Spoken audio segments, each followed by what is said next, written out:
अस्सलाम वालेकुम ख़वातीन हज़रात, मैं हूं सैयद सगीर हुसैन शाह और आप देख रहे हैं यूट्यूब पर HD शाह न्यूज़ चैनल। आज मैं आपके लिए एक ऐसी स्टोरी लेके आया हूं कि हमारे वज़ीर-ए-आज़म पाकिस्तान इमरान ख़ान ने जब 75वीं अक़वाम मुत्तहिदा की जनरल असम्बली से ख़िताब किया तो वहाँ पर मौजूद भारतीय वफ़द भाग गया। भारतीय वफ़द ने अपनी जूतियाँ भी नहीं पहनी और वो सीधा जब ख़िताब शुरू हुआ तो उन्होंने भागना शुरू कर दिया। वो भाग गए, लेकिन इमरान ख़ान ने अपने ख़िताब में कहा कि कोरोना वायरस, ख़ित्ते में असले की दौड़, गुस्ताखाना खाकों की इशाअत, कश्मीर में भारतीय मज़ालिम, फ़लस्तीनी इसराइल तनाज़ा, माहौलियात और अक़वाम मुत्तहिदा सलामती कौंसिल में बड़े पैमाने पर इस्लाहात जैसे अहम मामलात पर गुफ्तगू की। मेरे वज़ीर-ए-आज़म ने पाकिस्तान में अपनी कायम होने के बाद बुनियादी इस्लाहात हवाले से कहा कि मेरी हुकूमत ने इक़्तिदार संभालने के बाद नए पाकिस्तान की बुनियाद रियासत मदीना के असूलों पर रखी है। उन्होंने कहा कि मुल्क में रियासत मदीना की तर्ज़ हुकूमत कायम करने के लिए हमें अमन व इस्तेकाम की ज़रूरत है। यही वजह है कि हमारी खारजा पॉलिसी में इलाक़ाई अमन व सलामती को अवलियत हासिल है। हमारा मौक़िफ़ है कि तमाम मसाइल बातचीत के ज़रिए हल हों। वज़ीर-ए-आज़म का जनरल असम्बली से ख़िताब कश्मीर में मज़ालम और भारत का मकरू चेहरा बेनकाब कर दिया।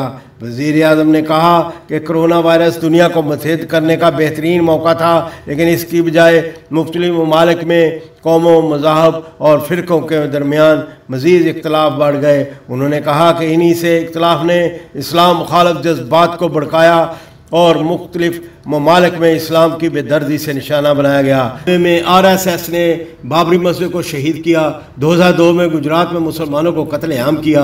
ये सब इस वक्त के वज़ीर आला गुजरात नरेंद्र मोदी की निगरानी में हुआ। उन्होंने कहा कि इसके बाद 2007 में 50 से ज़ायद मुसलमानों को RSS के बलवाइयों ने समझौता एक्सप्रेस में ज़िंदा जला दिया। इसके बाद शाम में लाखों मुसलमानों को यकतरफा तौर पर शहरियत से महरूम की कोशिश करने की। वज़ीर-ए-आज़म ने बात यही ख़त्म नहीं हुई, मुसलमानों को कोरोना वायरस फैलाने का जिम्मेदार भी करार दिया। उन्होंने कहा कि भारत में तकरीबन 30 करोड़ मुसलमान, ईसाई और सिखों को दीवार से लगाने की कोशिश की जा रही है। इसकी मिसाल माजी में नहीं मिलती। ये खुद भारत के हक़ में नहीं बेहतर होगा। वज़ीर-ए-आज़म ने कहा, हम जानते हैं लोगों के हकूक़ सलब और उन्हें दीवार से लगाने से इसमें शिद्दत पसंदी जन्म लेती है। भारत उसी पसंदाना इक़दाम से कश्मीरियों के हकूक़ के अरादियत को दबा रहा है। 3 लाख कश्मीरियों पर फौजी मुहासरा किया जा सके। उन्होंने कहा कि भारत ने हुर्रियत रहनुमाओं को गिरफ्तार कर लिया है, मवासलाती निज़ाम बंद है, इंटरनेट मोबाइल सर्विस मुअत्तल है, मुकम्मल ब्लैकआउट कर दिया गया है। इसके बाद भारतीय फोर्सेस कश्मीरियों के ख़िलाफ़ ताकतवराना बेरहमाना इस्तेमाल भी करती है। इसमें पैलेट गन इस्तेमाल की जाती है, जिससे सैकड़ों कश्मीरियों की बिनाई से महरूम हो चुके हैं। अक़वाम भारतीय फ़ौज ने जाली मुकाबलों और सर्च ऑपरेशन की आड़ में सैकड़ों कश्मीरियों को शहीद किया है और दफनाने के लिए लवाकीन को लाश भी नहीं दी जाती। इमरान ख़ान ने मुतालबा किया कि आलमी बरादरी को कश्मीर में भारतीय मज़ालिम का नोटिस लेना चाहिए। इंसानियत सोच जराइम पर भारतीय सिविल और अस्करी क़यादत के ख़िलाफ़ कार्रवाई होनी चाहिए। मकबूजा इलाके में आबादी का तरासब तब्दील करना जंगी जुर्म है। वज़ीर-ए-आज़म ने कहा है RSS और हिंदू नज़रिया से मुतासर BJP हुकूमत की तरफ से मकबूजा कश्मीर में आबादी का तरासब तब्दील करने की कोशिश की जा रही है और इसके नताइज इसकी ज़िम्मेदारी के हैं। भारत का ये इक़दाम अक़वाम मुत्तहिदा के चार्टर्ड अकाउंटेंट और जेनेवा कन्वेंशन के ख़िलाफ़ है, जिसके तहत मकबूजा इलाके में आबादी का तरासब तब्दील करना जंगी जुर्म है। इमरान ख़ान ने कहा, बहादुर कश्मीरी कभी भी भारतीय कब्ज़े और जुल्म सतम के सामने नहीं झुकेंगे। इनकी जदोजहद मकामी है और वो अपने हक़ के लिए लड़ रहे हैं।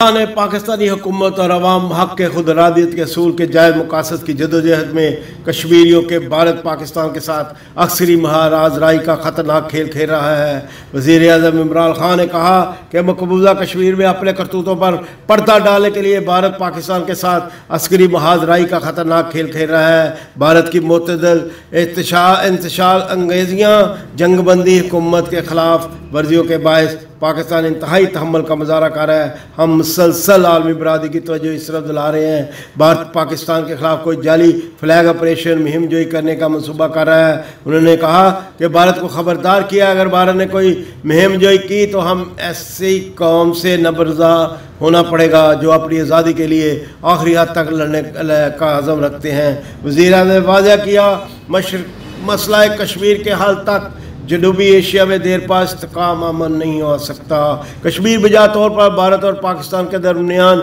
न्यूक्लियर फ्लैश पॉइंट बन चुका है। सिक्योरिटी काउंसिल को इस तबाही से होने वाले नुकसान का अंदाज़ा होना चाहिए और अपनी करार दारों पर अमल कराना होगा। कश्मीरियों को भारत की जानब से नस्ल कुशी के ख़तरे से बचाना होगा।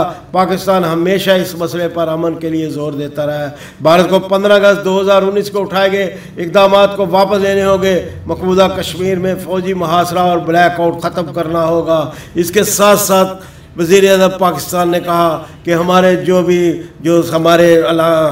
सियासतदान, जो लोग हमारा पैसा पाकिस्तान से चोरी करके बाहर ले गए हैं, वो इन हुकूमतों को हमारे साथ बैठकर बात करके हमें वो दिलाना होगा। पाकिस्तान जिंदाबाद। Thanks for watching HT Shah channel को सब्सक्राइब करना मत भूलिएगा। वीडियो लाइक करें, शेयर करें और कमेंट्स ज़रूर लिखें।